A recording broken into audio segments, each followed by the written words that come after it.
Tatars is actually an umbrella term that Orientalists and travelers, sort of your first kind of colonial travelers in our part of the world would use for all the people they didn't know how to categorize them. So everybody, the only people, these white men from this part of the world, or women sometimes, they knew Turks, they knew Arabs, they knew Persians, and then they probably knew Armenians and Georgians because they were Christians. Everybody else, they didn't know what they were. So they basically called everybody else Uzbeks, Kazakhs, Dagestani. They just said Tatars. So it's essentially a racist term in some sense, right?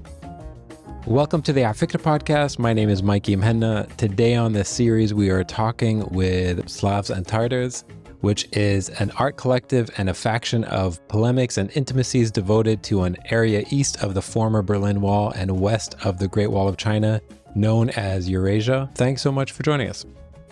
Thank you for having us. So I have been a fan of Slavs and Tatars for a very long time.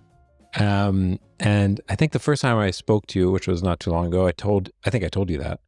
And one of the things that struck me about what you all do is you seem extremely comfortable in spaces that are undefined.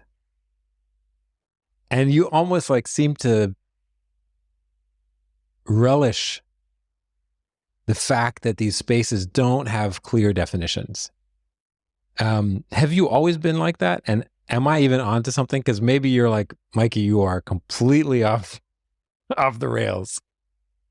No. I mean, I think we're off the rails, and that's if anything. But I think you're absolutely right. There's this in between space is really characterizes, I think, very much the region that we're devoted to. I mean, I think we spoke about it last time, but it's basically, if you ask anybody what's going on in Kazakhstan or Azerbaijan today, they're more likely to know more about what's happening on the planet of Star Trek than they are to know what's happening in Central Asia or the Caucasus. And what's strange about that is that it wasn't always the case. Actually, I would argue that our region has only been a remote or obscure region for the West only for the past century, right? That it was actually for the most of the past 2,000 years or so, at least, if not longer, it's been quite a central region for geopolitics, for the great game, the British and the Russians. But even, you could go back to, unfortunately, it's not just the West that views the region as something which is obscure. That's what I'm glad we're talking today, is that in some sense, I find bigger fault with our own communities, that is the Muslim world itself. When the Muslim world is defined, it's defined as Manasa, often using this kind of Cold War acronym. And the first thing that jumps to my mind is how can you forget Bukhara? And, it's the fourth holiest place in Islam. What happened to Baku, which was, the source of most of the world's oil until the Second World War. So it's one thing for, let's say, somebody in Kentucky not to know what's happening in Central Asia and the Caucasus, but it's a wholly other thing, I think, when the Middle East is somehow seemingly unconcerned, let's say. Yeah. Even the idea of the House of Wisdom, for example, right? The House of Wisdom being in Iraq, right?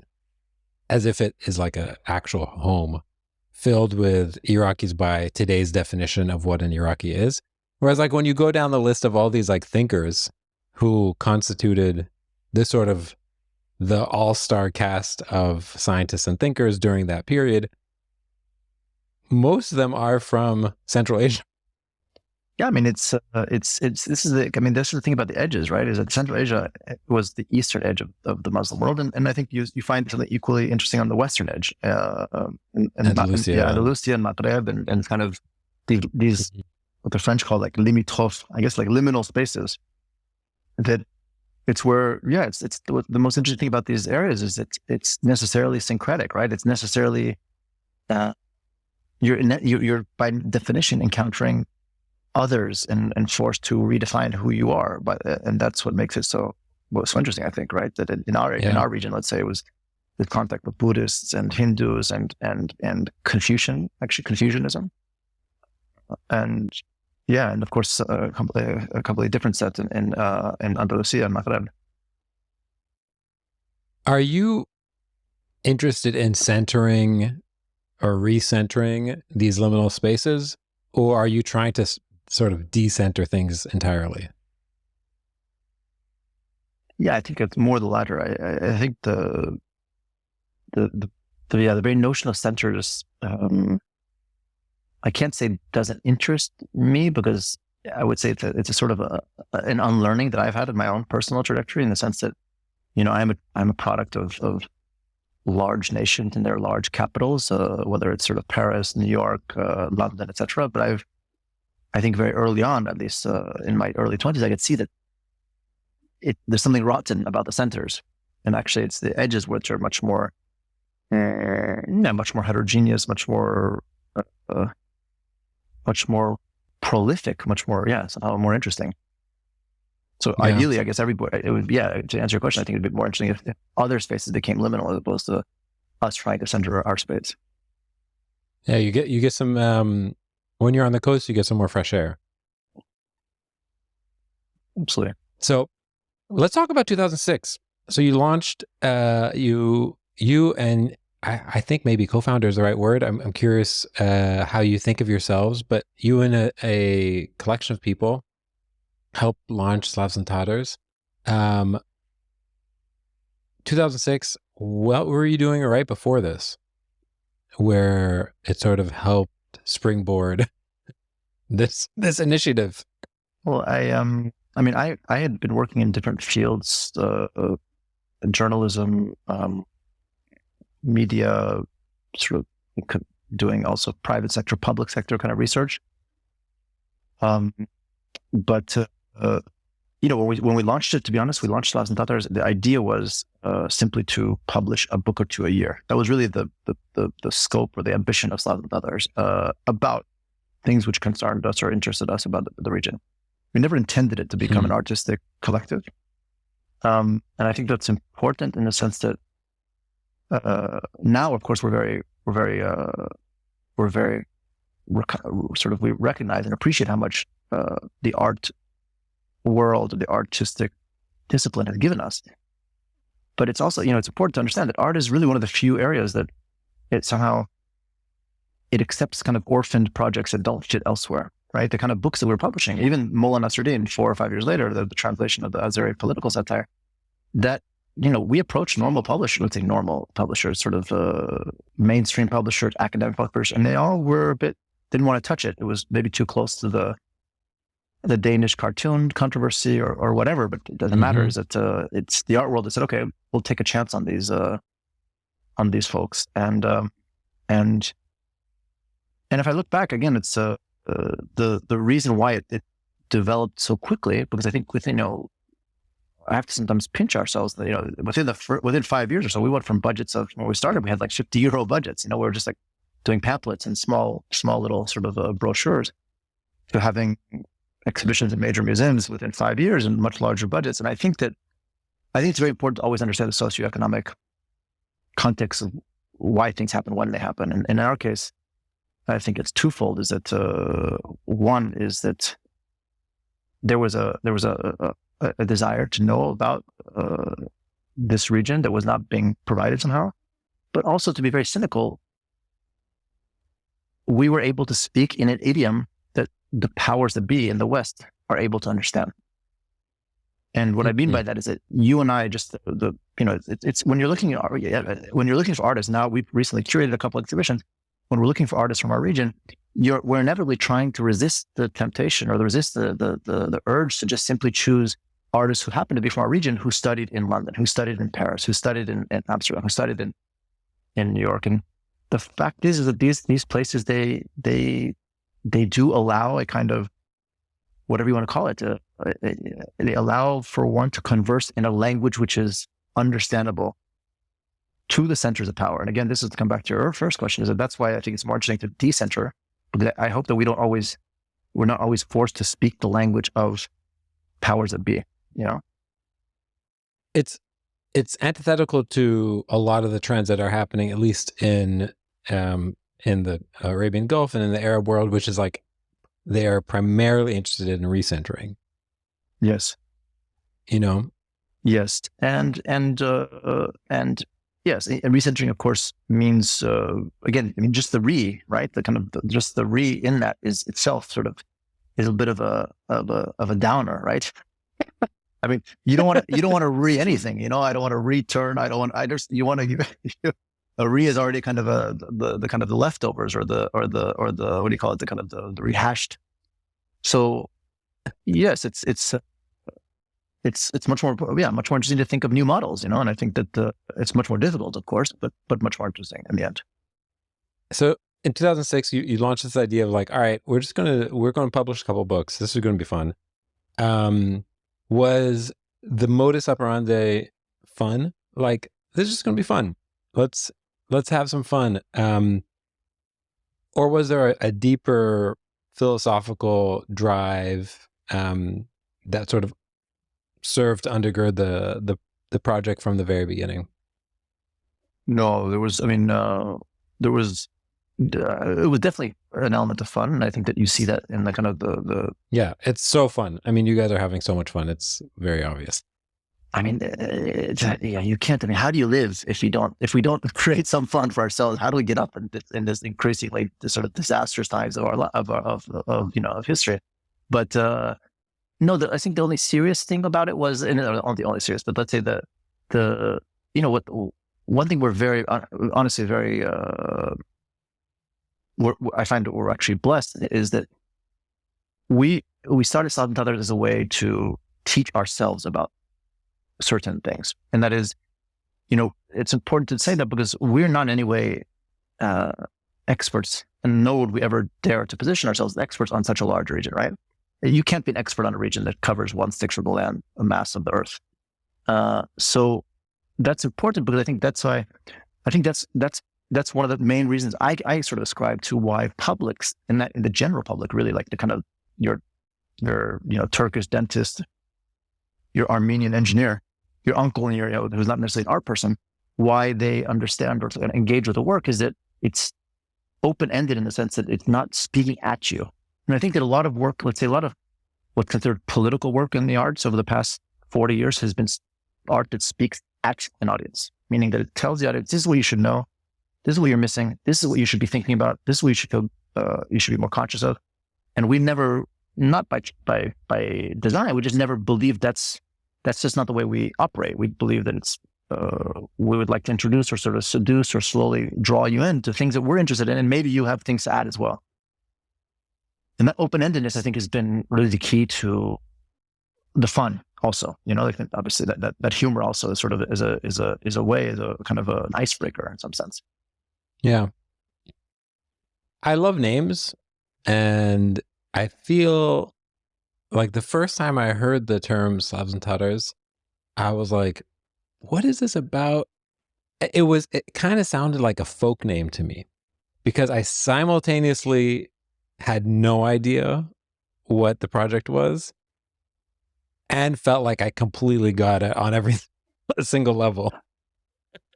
Where did the name come from? To be honest, I mean, in all humility, I think the name is the best work we've done over the past 15 years. Name. And I think that, and the reason why I'll sort of tell you a little bit about the name is that, first of all, let me answer the question. In 2006, it was a very different world to where we are today. And it was those 2 years after the 10 new member states had entered the European Union, right? So if you remember, there was all this sort of, it just sounds so quaint today in 2023 to talk about the kind of newspaper articles with headlines in London and Paris talking about Bulgarian plumbers and Polish builders taking away jobs. That was the concern of the European Union in 2006. So 4, 5, 6. Now, so we deliberately played with this idea of like, the first thing you think of, at least the first thing a Westerner thinks of when they think of Slavs and Tatars, often is a kind of horde of people coming to like rape and pillage. That was the kind of Braveheart kind of sort of a caricature, right? And that was definitely part of it. But the reason I like the name so much is, especially the Tatar part, is because it has all the elements of our kind of why we started Slavs and Tatars in that very word. Because Tatars is actually an umbrella term that Orientalists and travelers, sort of your first kind of colonial travelers in our part of the world, would use for all the people they didn't know how to categorize them. So everybody, basically, the only people these British explorers or whatever, Dutch explorers, or adventurers, whatever you want to call them, these white men from this part of the world, or women sometimes, they knew Turks, they knew Arabs, they knew Persians, and then they probably knew Armenians and Georgians because they were Christians. Everybody else, they didn't know what they were. So they basically called everybody else Uzbeks, Kazakhs, Dagestani. They just said Tatars. So it's essentially it's a racist term in some sense, right? It's like basically the Central Asian version of Barbar. Yes, it is. It is. Exactly. And yet, the weird thing is there are real Tatars, right? So like, imagine if there were real barbars, like that would be great, right? Like there's people who are called barbarians, and then there's actually this really sophisticated culture called barbars. And this is the case with Tatars. There are real Tatars, obviously. And to make things even more, excuse my French, fucked up, is that there are Tatars of the Volga region, and then there's Tatars in Crimea and Krim, right? That are both Turkic-speaking peoples, but actually they're ethnically not at all related to each other, and they both use the ethnonym Tatars. So it's a fictive name and a real name, and yet it's a real name that is fictively used by real people. It's quite a lot in that, and I think that's what's so great about it, is that it has this element of like you said, like are they screwing? Is there are they serious? Are they not? You don't really know where to stand on it, and I think that's, to be honest, that's the holy grail as an artist is when you make work that you yourself and others don't know where they stand. Do I agree with it? Do I not? Are they being sincere? Are they not? That ambiguity is very difficult to maintain as an artist. How do you balance that? I mean, that there's also, let me rephrase it. There's another dimension that you're operating on when it comes to humor. And that dimension is laughing with people and laughing at people, having people included on the joke and having people outside the joke. And in the art world specifically, often people are left outside the joke, right? That's kind of like one of the currencies that the art world tries to maximize, right? So when people walk in and they're like, I don't get it, they're like, oh, you don't get it, right? How do you guys balance it? Because I'm not an artist. I'm not from the art world at all. And I've never been from the art world, but I've always kind of felt included with your work. I'm also not an academic. And so but somehow I've always felt included. Is that intentional? Is that an intentional thing that you guys try to strive for? And if so, what's your secret? Please help me. So it sounds like you're like our like kind of the perfect cyborg demographic, right? In some sense, it seems like from what you're saying. I mean, in the sense that, first of all, it wasn't calculated, but what you're saying is absolutely spot on in a sense. And I only realized it a couple of years ago, is that there's a kind of, everybody today talks about decolonizing. That's kind of the mot du jour, is decolonize this, decolonize that, especially in our region. Like decolonize Russia, which of course is long overdue. And to use that kind of term, we never used that term in 15 years. Yeah. And I think that if there's any kind of decolonization happening in our work, it's actually happening at the level of the audience. And what you just mentioned is exactly that, in the sense that, 95, if not more % of contemporary art is built or is presented or is predicated on the notion that the public who comes to see contemporary art has an inkling of understanding of what art history is generally, right? Like 20th century art history somewhat, whether it's conceptual or a little bit of impressionist, cubist, just a little bit, just a vague idea. Whether they're in the art world or not, doesn't matter. But inevitably it's referring to that art, to that very discipline itself. Our work never refers to art history at all. And actually, so, what it does is by having an iron machine in a Kunsthalle in Hanover, or having a certain kind of topchan, like a riverbed, these kind of tachts that we have seating arrangements. So in a contemporary art space, what it does is it makes people like you and people like, our peeps, all of a sudden who've been left out of this conversation of contemporary art, let's be honest, for the past, at least 100 years, if not longer, 50 odd years, is that they immediately feel, okay, this is not foreign to me. This is not a space that's foreign to me. This is speaking even just behind me, a horseradish. When an East European sees a horseradish, they say, okay, I get it. This is not pretentious. what is more simple than a horseradish? It's a root that costs nothing that, you put into things to ferment. So that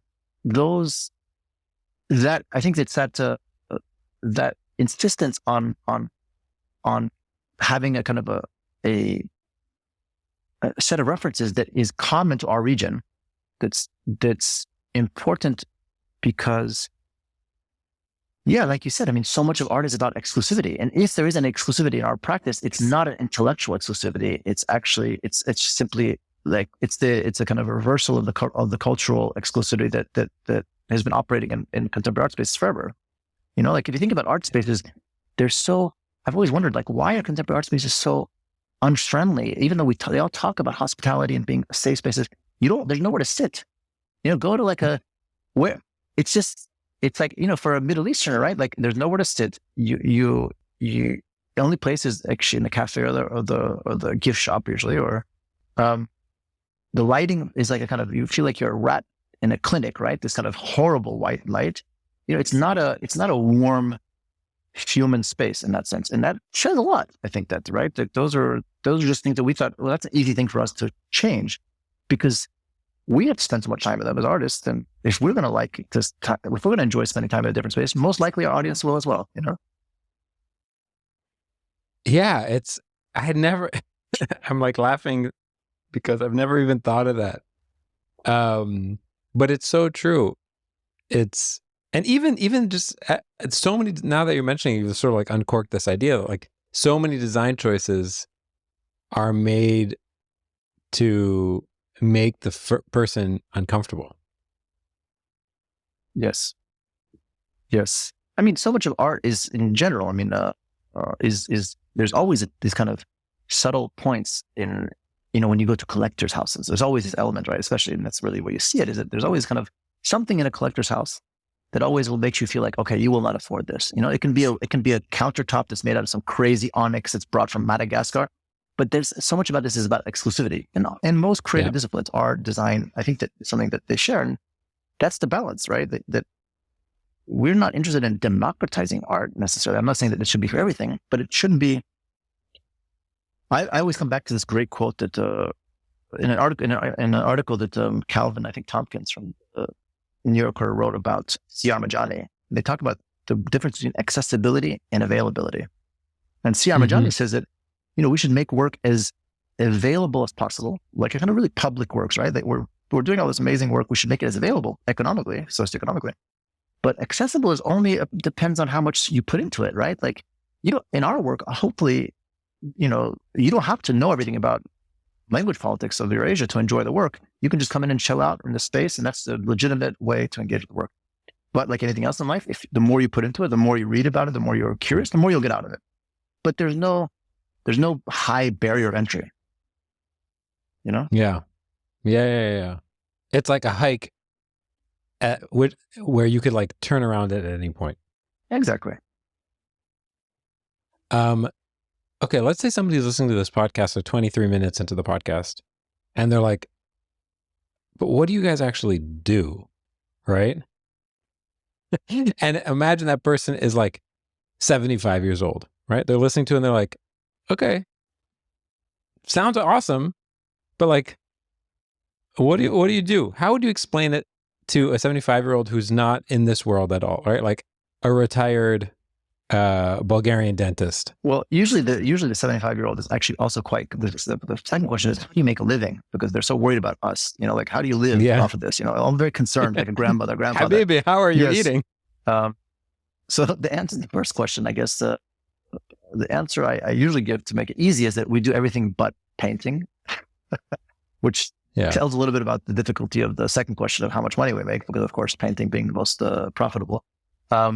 But no, we do. I say that we do. I mean, we roughly do three things. We make art, which is with a capital A, things that museums commission, that collectors acquire, that galleries sell. Then we do books. We've published 12 books to date, and these are not catalogs. These are books about certain topics that you just showed. For example, the language politics, Azeri political satire, sort of caricature. Mirrors for princesses, medieval advice literature, what have you. And the third element is the lecture performances that we deliver, sort of universities and art spaces that are on different topics as well. Now, how the three work together is that the books and the lectures are really like a conversation today. I hope you would agree. Is that they're accessible? Mm-hmm. They're accessible in the language. They're not. We never refer to anybody that you'd find in most sort of efflux, sort of art world lingo. We don't talk about sort of philosophers of critical theory, etc. We don't name drop. So they articulate certain things. Now, the artwork, though, the challenge of the artwork is that it has to actually disarticulate that very thing that the books and the lectures are articulating. And that's where it gets complicated. And that's where I usually lose the older demographic is it. Yeah. Because disarticulation doesn't mean you stay silent. Disarticulating is a little bit like a loose thread in a sweater that you pull, it undoes a sweater. Art has to, in my opinion, undo the narratives, has to scramble the messages. It can't be clearly conveying anything. And that's hard because when you're as discursively minded as we are, when you're as research focused as we are, you want to convey things, you want to communicate things. You want to. I come from probably a similar kind of background as you in terms of our educations. We want to mediate. We want to excavate. Mm-hmm. We want to elaborate on things. But art can't do that. Art has to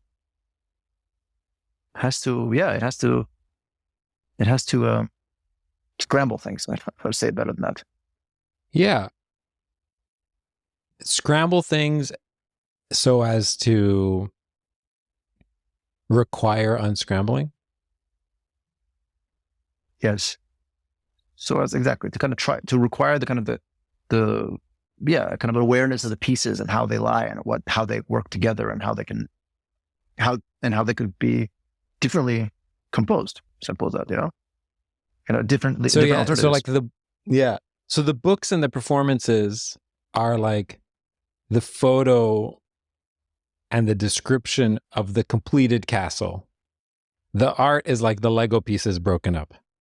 Yes, the art is like the kid just stomping on the castle right after he makes it, I mean, it's like, no, it was just there. It was just there. Exactly. Yeah. I mean, hopefully in a productive way, but yeah.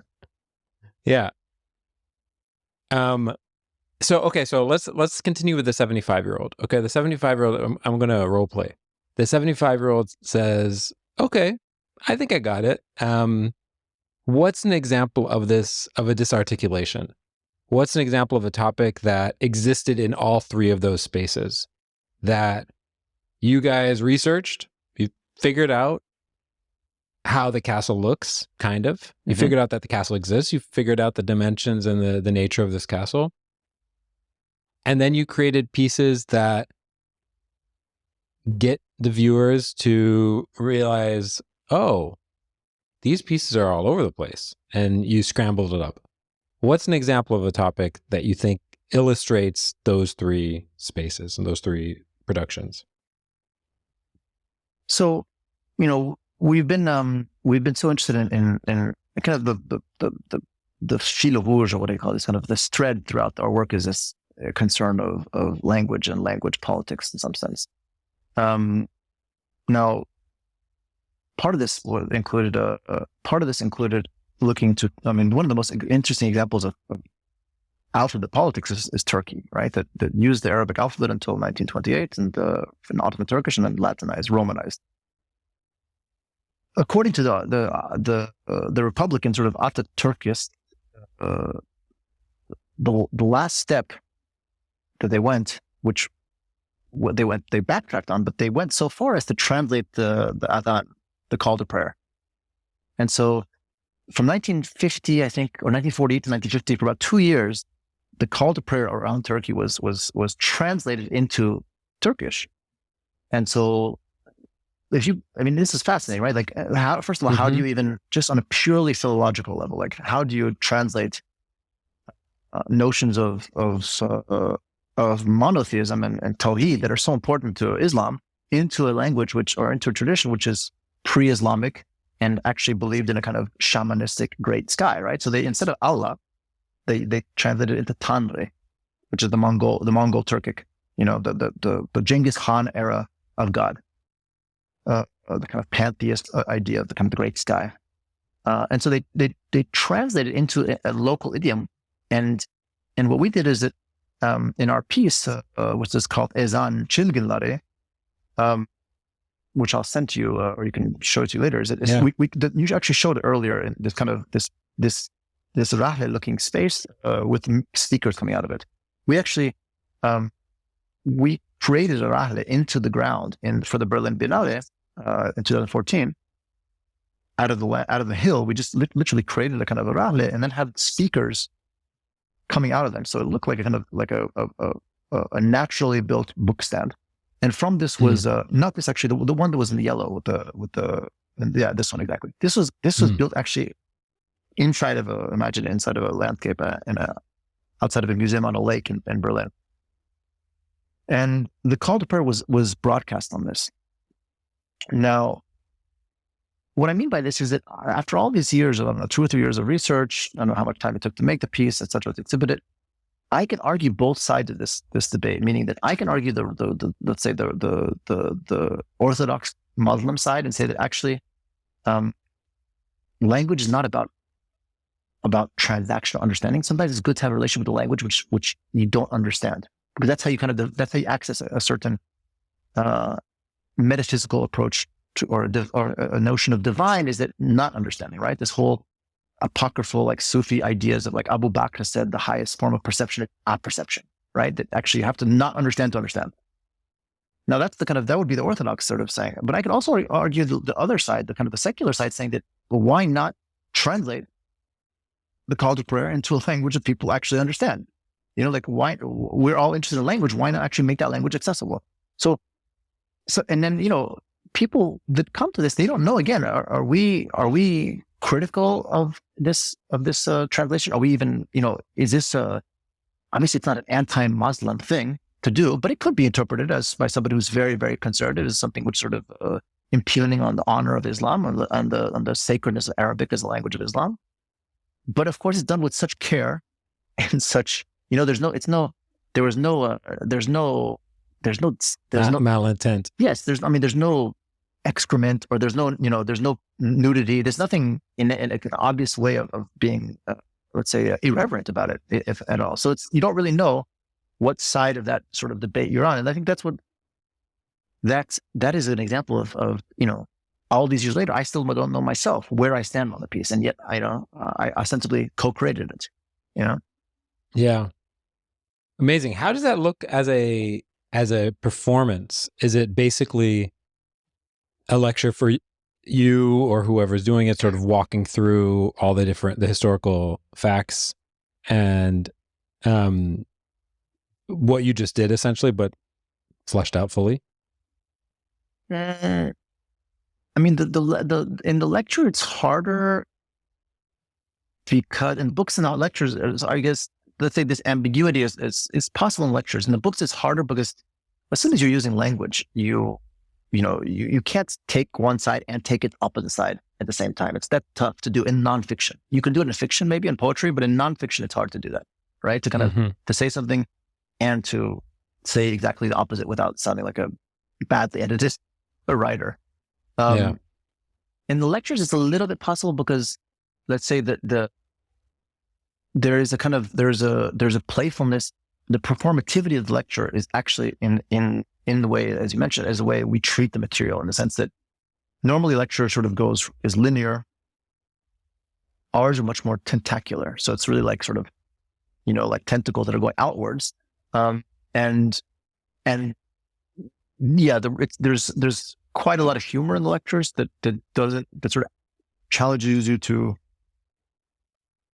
my favorite episode is a piece actually that the Sultan, that actually is the collection of Sultan Al-Qasimi. It's one of our translator theses. He showed it from Venice, all these panels, and it's the to be or not to be, that's written in Arabic, right? I think you showed the panel earlier on the wall, and I show a T-shirt of it's one of these panels, but if you image of all the panels on one wall, I think, earlier, but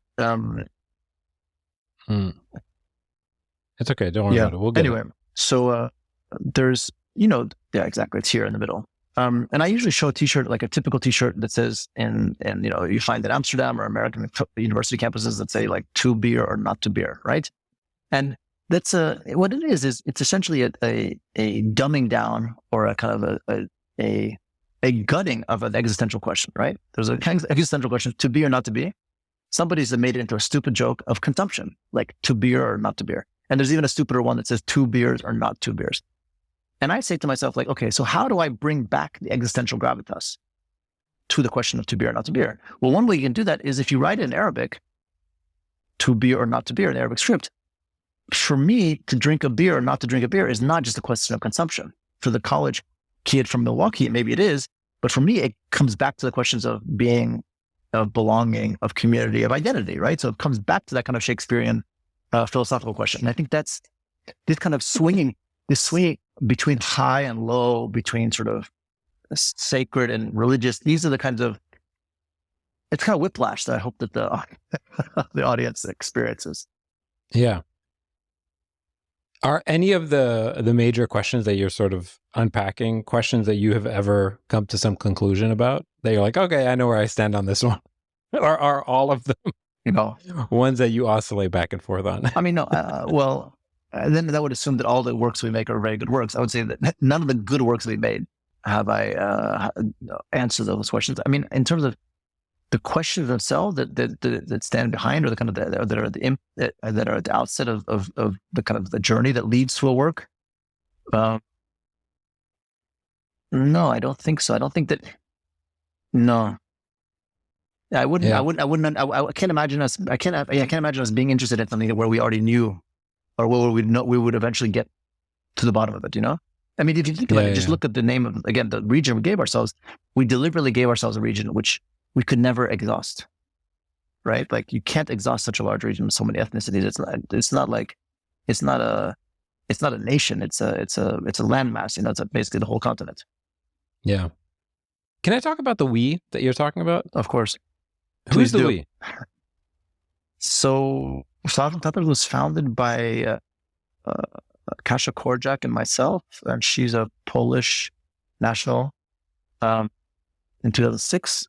We founded it, and we were joined in the first 2 years by Victoria Camblin and Boyd de Vrijken, an art historian and a graphic designer, Belgian and American, respectively. And then they left the collective to pursue other careers and interests, and now we are joined by basically, I would say, 3 other people. Stan de Natris, who's a Dutch designer, has been with the collective for almost a decade now. Patricia Couvet and Anastasia Maruchina, a French woman and a Russian woman, who both live in Berlin. All of them live in Berlin. They run, Patricia and Anastasia run the Pickle Bar, which is an initiative we launched a couple of years ago, a couple of doors down the street from our studio, which is a kind of a project space / aperitivo bar. So I want to talk about the Pickle Bar. Please. How is this related to the rest of your work and your reason for existing? The reason why I ask this question before you answer this is because there are so many things I want to do related to afikra, right? There are so many, right? And I have a voice inside of my head. It's like, Mikey, this one, don't do this one. Like, it's a great idea, maybe, but maybe not. And for an idea to break through those negative Nancy's or whoever they are, and to break through that many walls, it usually is a super solid idea. And I imagine that a collective like yours that is so creative would come up with a lot of ideas constantly. And so for an idea like the Pickle Bar to sort of be able to persist and actually come into existence, There's got to be a deeper sort of link to what you're trying to do. So what is that deeper link? I'm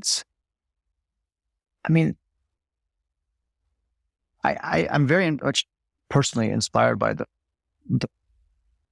model of art patronage or engagement, activism of artists by a couple whose name was the Menil family. They're called the Menils, Dominique and Jean de Menil. They founded what's arguably the most important private museum in the world in Houston, Texas. They're French Catholics, and just situated a bit more closer to us and to our region. Let's say their daughter was she lived at the Menil, and she converted to Islam in the late 70s, and his name Faria de Menil. She's one of the leading Sufi sheikhs in North America, and they founded the Dia Art Foundation. Now, the reason why I mentioned them is that they just very simply said that the Menils always said, we do what others don't do. And I think it's very important is to not repeat, not go over again the territory, to do things which are distinctly different. And I think, and it's just, life is too short to do. And I think that's what I was saying at the very beginning of Slavs and Tatars, is if you think about so much of art discourse is actually talking about the same things, the same people, the same names, the same ideas. And I just thought that was a bit, we have to, there should be a different, and then even just knowledge production. If you think about how much, why is the philosophy department in Jeddah teaching the same things as the philosophy department in Heidelberg, which is teaching the same things as the philosophy department in Utrecht? That's just crazy. Like, why every place should have its own genealogy of knowledge? Why does everybody use the same template? And it's not a conspiracy. It's just, it's a lazy consolidation. People are just, they say, okay, this is successful. The Enlightenment, that was, that's clear genealogy. I'll go from Descartes to Hume to Hegel. Blah, blah. And I just think I find that's for me, death. That's the definition of death, is this kind of very clear, mapped out cartography of resources, of names, and we're all going to talk about the same thing. So when a new idea like Pickle Bar, I think so the challenge is, how do you do things which are that others aren't doing and yet seem extremely obvious? That's the hard part, because like the kind of ideas when when you do them, you realize, oh man, I can't believe that nobody had done this before. This should have been done many years ago. And for me, Pickle Bar was like, why is every goddamn aperitivo bar serving red wine or like white wine spritzer, when I know that one of the best ways of drinking is clear spirits and fermented items? Like, that's just like, anybody who knows anything about drinking knows that cheese and wine is the stupidest way to drink and enjoy like a buzz. You should be having like, fermented young sort of half dill pickles and just a very little amount of vodka, and that you'll feel great. And that's a great way to kind of start an evening. Now, so that was kind of very basic levels. I come from actually hospitality and restaurant sort of family. So I was always thinking, like, why does that not exist as a model?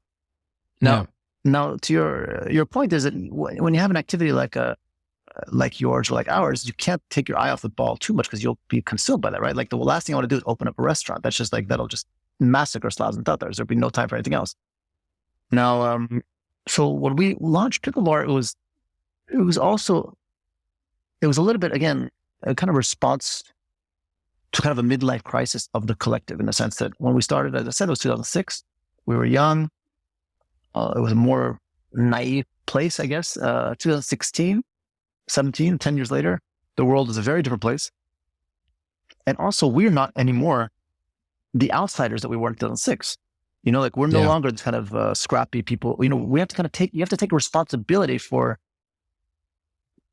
the recognition you have. And Pickle Bar was a way to do that, is that to say, like, okay, we will create a space where we'll redirect a lot of the resources and attention and intellectual, cultural, and even financial capital that people are, very generously offering us, but we don't want to consume it ourselves. Because that's the thing about art, is that, in art, you either grow vertically or you grow horizontally. And most art grows vertically because so much of art is about the individual. It's about you, yourself. You have this kind of romantic idea. You have this vision. You want to finally do it bigger and bigger and bigger.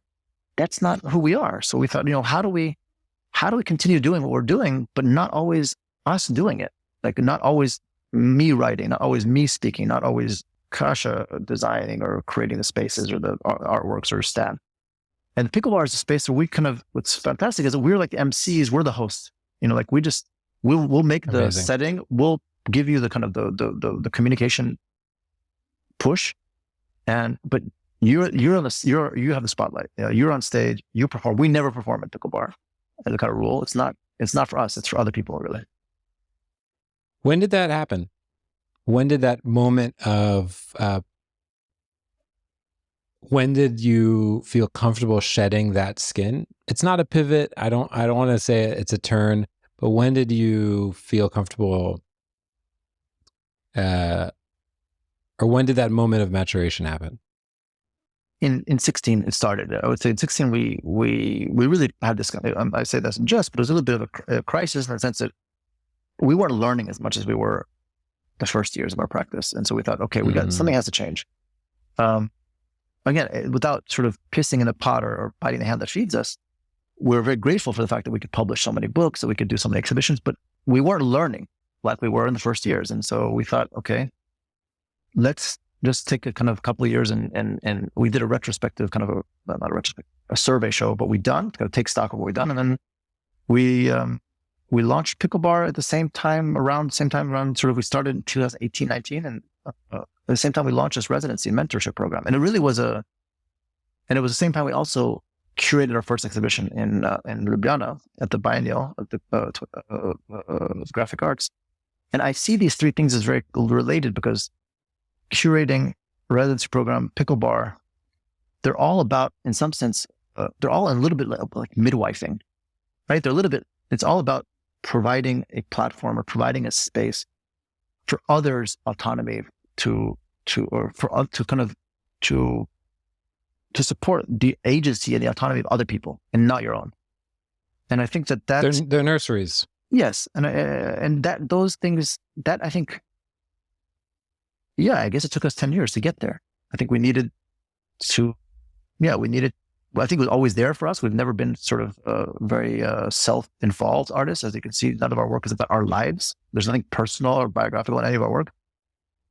And also, we were always, to be honest, very, there's something extremely, as much as I've said several times, as much as I appreciate the art world, there's something extremely infantilizing about art, right? Like, as the artist, when you're the artist, you are treated like a child. Like, you're essentially like, everybody comes to you, oh, how was your train ride? How was a taxi? How was dinner? Is the hotel okay? Like, I'm a 45-year-old man who had a career before this. I don't need so much hand holding. I understand it comes from a good place, but it's also quite perverse because you're not paid anything, right? Like, you're never paid for what you're doing. So you're really like this kind of child or this kind of jester that kind of comes around, put your hands in your pocket, never take your hand off of the bill because you're not paid. So why would you offer anybody, these are all anathema to a Middle Eastern person, right? So like not pay for the bill. Can you imagine? Like just sit there and like just expect somebody else to pay. That's hard to get used to. And it took us 10 years to bark back, let's say. That is funny. This idea of we will do everything except pay you. Totally. Pay you properly. Because of course you're paid, but let's say for an exhibition at a major institution, you'll be paid 1,000 euros that you spent a year on. Where is that 1,000 euros going to go? How is that going to pay for more than half of a month of your rent,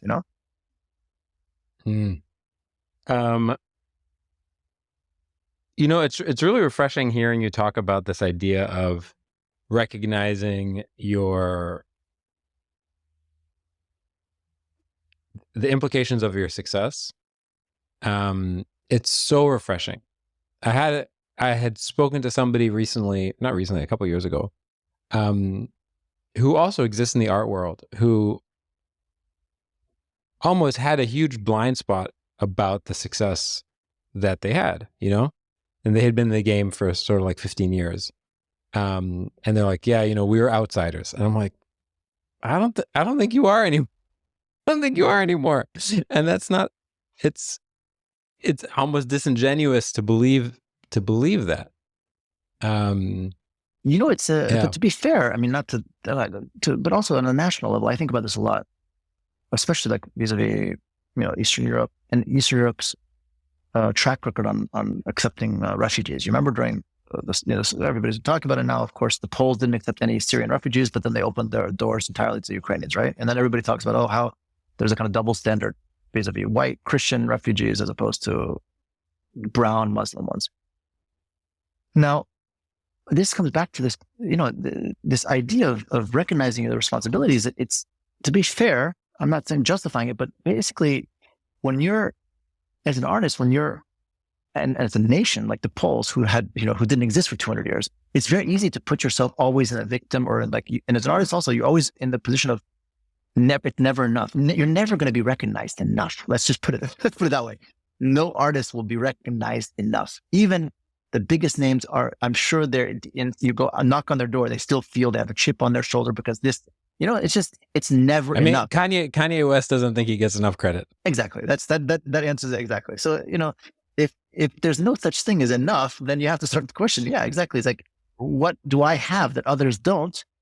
And, we don't have resources, but let's say that we can share with everybody. I'd love to be able to pay people a lot of money to do things, but we do make sure people are paid properly at Pickle Bar and the residency. But more importantly, we have what art has is social capital, right? Like we have a certain kind of cultural capital that again, it's hard to pay a rent on, but if I can at least share that to help build other people's careers so that they can then ask for the right amount of money when they're doing their things to be paid properly, then why not, Yeah.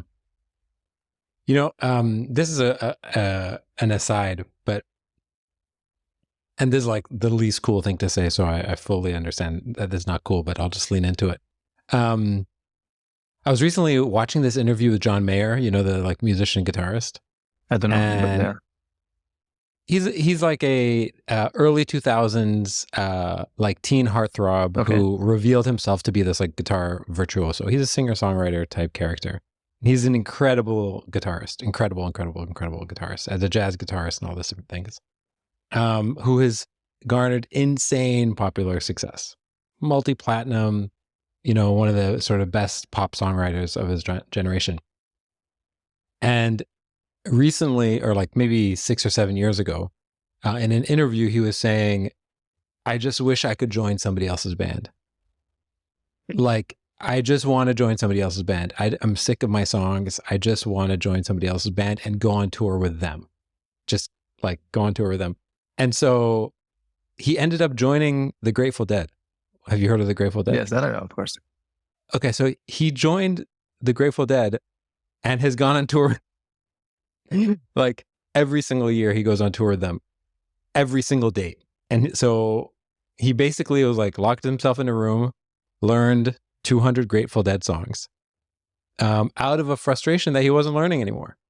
And he was like, I've done this before. I know my songs inside out and I'm not learning enough. I just want to be a player in an excellent band and learn tons of music and do this cross training. And since then, he's still doing his own thing and publishing his own music. But that midlife crisis, I feel like, is so relatable. The professional midlife crisis of I got to go do something else. And it's nice to hear that you guys kind of landed on the other side. Yeah, I mean, to be honest, that resonates in the sense also is that in the past couple of years, we've done a couple public commissions where we did one for an institution in Germany, West Germany, in Osnabrück, and recently in Frankfurt, where we basically went and took a kebab shop and essentially redesigned or every touch point you have, from the signage to the placemats to the envelope that you put the donor in. We revisited it, reconsidered it, redesigned it, rethought it. And the reason why is that, is first of all, to come back to, we're talking about this kind of this homogenization of art culture in the West. Germany, Germans, of course, Germany is a place where the doner kebab was founded, and yet Germans don't, and they're everywhere, but Germans don't consider Turkic cultures to be high culture like their own, or like the Italians or like the French. They don't consider it to be a place of literary nourishment. Nor do they consider it to be German food. Nor they consider it German food, exactly. And I think that, so we thought, well, why don't we, and it's a little bit like what you said about this John Mayer, is that we thought, well, how can we as artists go in and make an existing experience better without calling attention to art. Like putting ourselves in the position of a service industry. And I say this a little bit provocatively. I taught a course this past term at this an art school in Frankfurt at the Shadowschule, and it was called service industry. And it's a bit provocative because artists are taught or kind of raised with the idea that art is autonomous and that art is not in service of anybody. And it's nonsense. It's naive. We're all in some service industry. You are, I am, my restaurateur parents are. It's just a question of who are we serving, whom are we serving, and how are we serving it, right? And I think that there's something to be said that of art somehow. How does it maintain its transformative qualities, or can it maintain its transformative qualities, and yet actually in the service of something else is quotidian as a fast food döner shop. Like that's the lowest thing on the food chain compared to like art, which is considered to be sort of high end.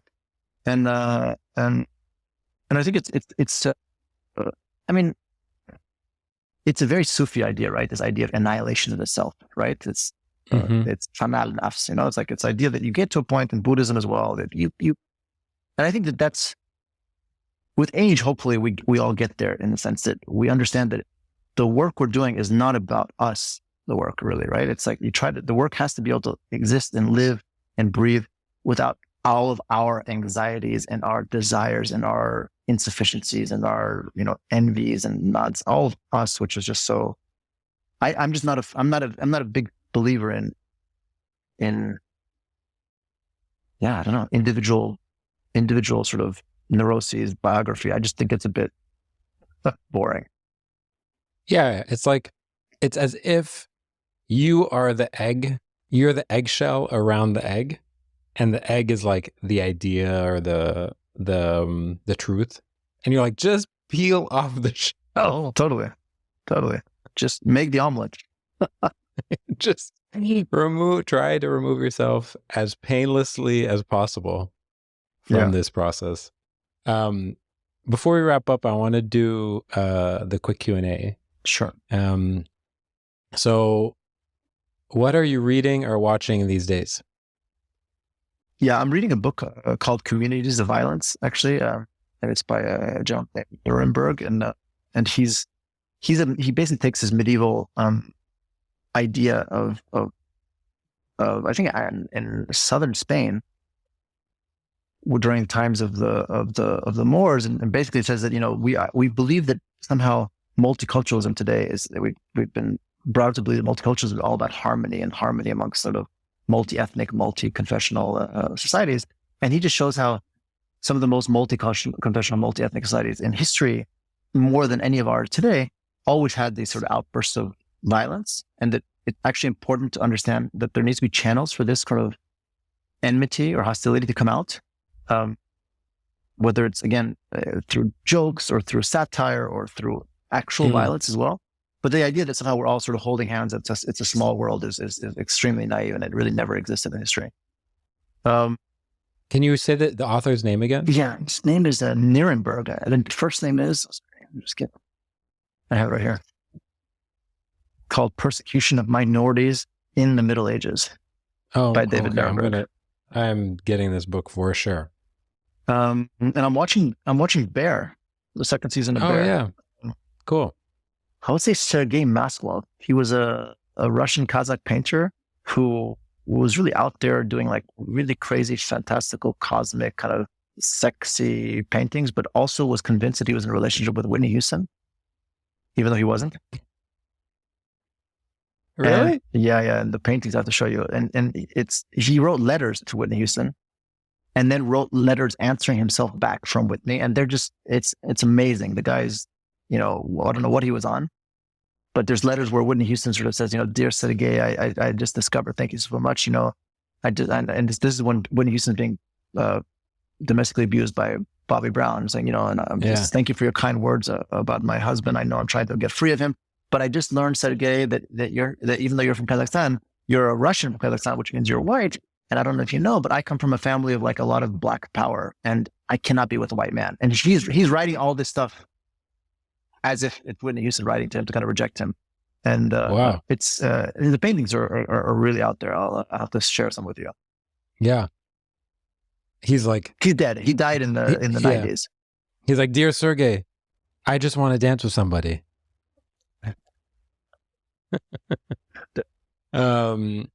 Super interesting. Okay. What do you think people most misunderstand about your work?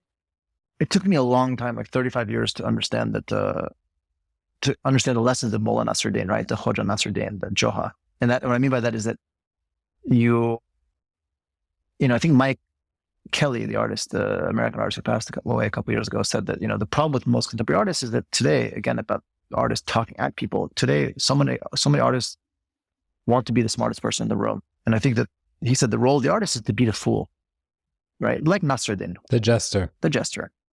And the thing is, of course, if you try as an artist to convince people that you're an idiot, there's a good chance that you'll succeed in convincing some people that you're actually an idiot, right? So, when in some of our works, as you've seen, like when we have a poster that says, men are from Murmansk, women are from Vilnius, you're asking for people to say, like, these guys are just purely silly sloganeers. It's a one-liner. There's nothing to beer or not to beer. To beer or not to beer. You're asking for them to take you at face value. And of course, I can't blame them because we were asking them to do that. But I think that for me, the great thing is that I think that there's always a lot of depth in the surface. I hope there's a lot of depth in that surface. I love it. Okay, since you are not prepared for these, I'm going to change the last question. Sure. The last question is, what advice would you give your 12-year-old self? And what would that 12-year-old self give you as advice? This is an easy one, funny enough, because I think about it a lot. I think about this a lot because I recently had children. And given my interest in language acquisition, I think it's very interesting that we're asked to learn foreign languages at an age where we don't understand the implications of what that decision will have on our lives. Meaning that, you're 13 years old, you're 12 years old, 13, in some countries 12, 13. In middle school somewhere, you're said, okay, it's time to choose a foreign language. I was in Texas in 1986, I guess. I was 12 years old. 1988, I chose French. For whatever reason, right? Like, why? Like, why would a 12-year-old in Houston, Texas, none of whose parents speak French, go against the grain of everybody learning Spanish? And of course, I was playing football, so everybody on the field, on the pitch, is speaking Spanish. Yeah. But why did I choose French? Now, and I think about this a lot because later, again, it happens to you when you're 18, you go to college, choose another language.